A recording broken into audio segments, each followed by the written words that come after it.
Sauna rubriigi toob teieni innovaatiline ja kodumaine Saunum.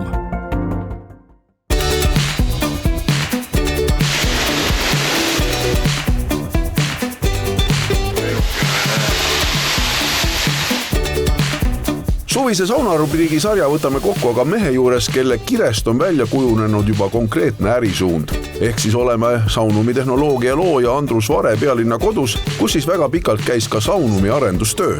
Oleme võtnud istet lavale ja saame aimu sellest, kuidas on võimalik Saunumi kerisega tekitada väga erinevaid leili kombinatsioone. Aga millest lähtuvalt või millal on oluline see kiiruste valik, et mis sellest muutub? Mõned inimesed, kui sa paned esimese kiiruse, siis põhimõtteliselt ikkagi saad selle leili ikkagi vastu nagu ülakeha, et ta natukene niimoodi hajutab seda ja ta on hästi vaikne. Aga kui sa teise kiiruse paned, siis on juba leil niimoodi tuleb ühtlaselt üle keha, üle jalgade ja kolmas kiirus on, ma ise hindan, ta on nagu aurusauna kiirus. Ehk sellest siis saad alumise õhuklappi juba maksimaalselt lahti teha, saad hästi palju leili visata, et ta selle ülevalt visatud nagu leili auru kollektsioneerib ära, jahutab alt võetava õhuga, siis sa saad teha sihukese nagu päris aurusauna endale. Teeme tüüpilise Saunumi katse. Siin hakkab tulema, turje hakkab juba vaikselt tulema. Hakkab vaikselt juba turje tulema. Ja Kus sa tunnetad, et ega sul juhuslikult peal palav ei ole? Absoluut.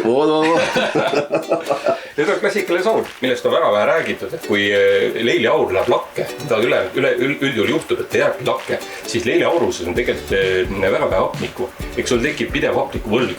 Ja see ongi see, et mida nimetatakse sauna vesimuseks, kui sa peale sauna uksest välja lähed, tunned, et pea käib ringi. See on tegelikult tingitud sellest, et sul on saunas hapniku puudus. Ja mida nüüd Saunum teeb, ta võtab ülevalt selle kuuma veeauru, alt õhu ja ta segab need omavahel ära. Ehk sul on kogu aeg õhku hingata. Aga kuhu edasi areneda või on nüüd kõik valmis? Sama maja hoovi peal asub ka Saunumi labor, kus esimesed mudelid valmisid. No siin on tegelikult saab teha erinevaid katseid. Siin me katsetasime näiteks, et kui sa ventilatsioon on, tõmbab ülevalt, ventilatsioon tõmbab alt, kui ta tõmbab ülevalt ja alt, kui miksitud, siis on meil siin termoandurid, kus me mõõtsime siis ära, tähendab kõik need õhukihid, et kui palju on õhukihide temperatuur, kui palju on vaja, seda me tegime juba koos Tehnikaülikooliga, et kui palju on vaja õhku ringi liigutada, et see temperatuur läheks ühtlaseks. Mis on sõltuvalt kubatuurist vajalik õhukogus, temperatuurist vajalik õhukogus, siis me mõõtsime ära veel CO2 taseme saunades ja me pärast käisime katsetamas veel erinevaid sauna inimeste juures ja tegelikult on üks mure, see temperatuuri erinevus ei olegi kõige suurem mure. Suurem mure on see, et tegelikult inimeste saunades on õhku. Ventilatsioon jääb liiga nõrgaks. Sul on siin vaatan 2 erinevat kerisitüüpi praegu sees, et nendega siis saab ka nagu erinevalt tööd teha kui vajadusel. Nad on erineva võimsusega meie primary kerised, et nad on küll praegu see teine keris on siia jäänud nii-öelda vanast võlast, et me kasutame seda kerist suuremat ja see saun, ega meil on kontoris on juba mitu saunalaborit, et tegelikult see on meie esimene saunalabor ja ta on praegu kasutusel lihtsalt sellena, et kui sa näiteks Allan sina külla tuled, siis ma saan sulle proovida anda, et vaata milline on alumise sauna iseloom ja milline on selle sauna iseloom. Need on 2 ühesugust sauna täiesti erineva iseloomuga. Ja kas seda on võimalik siis edasi arendada? Tegelete te sellega praegu? Jaa, me oleme tegelikult päris palju sellega tegelenud. Kõige kallim osa sellest asjast ongi arendus. Meil on tegelikult mingi 15+ arendajat juba firmas tööl, kes igapäevaselt tegelevad sellega, nad katsetavad kerisid, arendavad neid.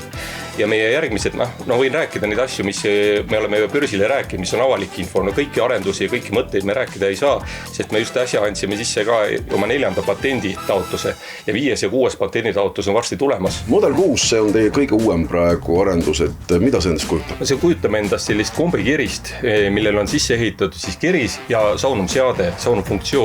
Ja lisaks sellele on seal veel võimalus, et ta võtab nii-öelda kontrollib pidevalt saunas oleva õhu kvaliteet ja vajadusel lisab värsket õhku juurde. Ehk tegelikult saunas enamus ventilatsioonisüsteemid ei ole piisavad ja kui sa ventilatsiooni liiga efektiivselt käima paned, siis ta on jälle, ei ole energiasäästlik, ta tõmbab kogu selle sooja välja, ehk see peab oluliselt rohkem kütma. Aga energiahinnad on praegu, nagu te ise teate, väga kallid. Et seal on kasutatud meie ühte patenti ehk vajaduspõhist õhuvahetust. Ehk ta monitoorib õhu kvaliteeti ja õhu kvaliteet langeb, siis ta vajaduspõhiselt annab värsket õhku juurde. Et sul on saunas alati tagatud väga tervislik keskkond. Meil on erinevad arendusi veel käimas ja need, mis ma ütelda saan, näiteks on meil autoleil projekt. Ehk see on nüüd selline automaatne leiliviskamisseade, mis tuleb ka Model 6 peale, mida saab installeerida kõikidel teistele mudelitele, kus ta siis kontrollib õhu niiskust. Ehk kui sa lähed sauna siis sa paned juba peale, et kas sa tahad 30% õhuniiskust, 50% või tahad 90% ja põhimõtteliselt on võimalik aurusauna teha. Ja siis ta doseerib vastavalt selleks hetkeks, kui sa sauna lähed, täpselt sellise õhuniiskusega sauna valmis. Kas teil natuke liiga tehnoloogiliseks sellist vanateada Eesti sauna juba ei hakka ajama? Ega see on alati valikute küsimus, et sul on valik see funktsioon, kas siis sisse lükata või siis visata käsitsi. Nagu su katsedki näitavad, lihtsalt lükkan välja ja ei olegi vaja kõike. Oledki tavalises kuumas saunas, kus pealagi sul kärssab siin. No just, vaatake, meil on siin Eestis on saunakultuur hästi pikk ja me oleme harjunud ise leili viskama.